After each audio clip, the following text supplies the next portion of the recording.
Senator Reid, you're next. Thank you very much, Mr. Chairman. And gentlemen, thank you for your excellent testimony.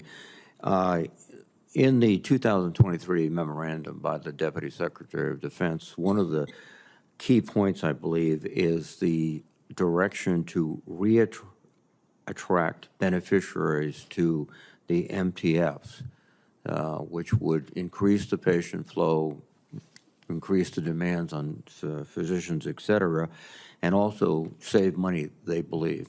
Dr. Fredericks, your sort of response to this approach? I strongly support the vision that Deputy Secretary Hicks laid out, which is very similar to the vision that Deputy Secretary Norquist laid out in the previous administration and almost every administration prior to that. Again, to do that, we must have resources. I'll offer one other option, which I think you've heard all three of us touch on briefly. Every single patient in the Veterans Health Administration started in DOD.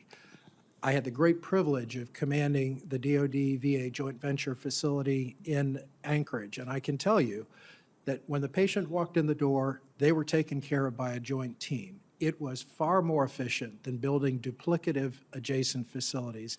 Instead, we built integrated adjacent facilities. There's a $10 billion unfunded recapitalization bill in the DoD, a $100 billion unfunded recapitalization bill in the VA.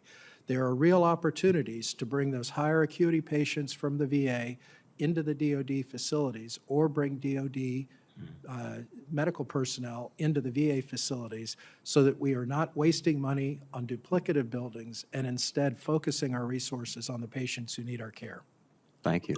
And General Robb, or Dr. Robb, or both, do you think the military healthcare system is adequately focused on the combat-related medical capabilities? I've heard comments by all the panel suggesting that they're diverted into things that are not effective in the combat situation. Well, I think, in fact, I would kind of like to challenge the misnomer that there's a separation between care beneficiaries and medical readiness. And I would argue the way that we get our skills, primary care, specialty care, and just as important, our allied health, pharmacy, x-ray techs, logistics. We get that by taking care of our beneficiaries. And so what I think is so important is that we but we care for our patient population to best achieve a medically ready and a ready medical force. And what I think is really important is that, again, we have to create a capability. It has to be an enterprise approach. And when we talked about, again, I'll go back to the point of follow the casualty flow, and you look at those critical hospitals that we believe are important, we must staff those. And we must staff those to the fullest extent possible. You can't reattract patient care into our MTFs unless you staff them. And I think that is what is key. If I can't get an appointment, then I can't get an appointment. And so that's what is key. And so if you talk with Walter Reed, for example, they may have enough surgeons, but for various reasons, the support staff doesn't exist, so they don't have the throughput that they need for surgical cases. The caseload is there.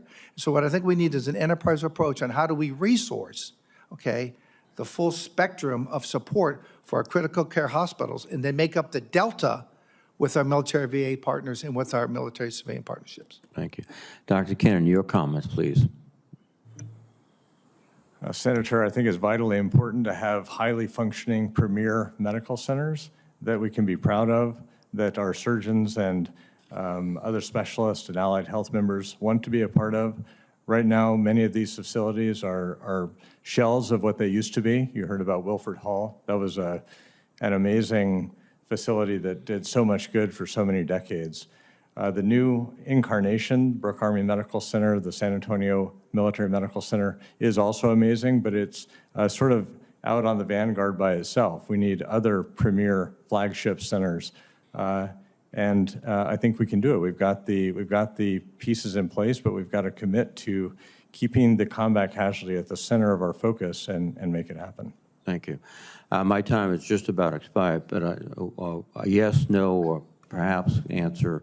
I am concerned about the ability to mobilize medical professionals for a all-out fight. Is that a valid concern? Yes or no, please? Yes. It is the billion-dollar concern. The Israelis have proved that. And we have a shell game right now with our Guard Reserve and civilian facilities. We're going to pull them out, deploy them, and assume that civilian facilities, which during COVID required 70,000 military medics to take care of a surge in demand, instead lower their staff and then take care of a surge in demand. The math doesn't work, even for a Louisiana public school grad. Dr. Cannon, go ahead and answer the question. Yes or no? Take the time. I agree. It's a Thank you. concern. All right, Senator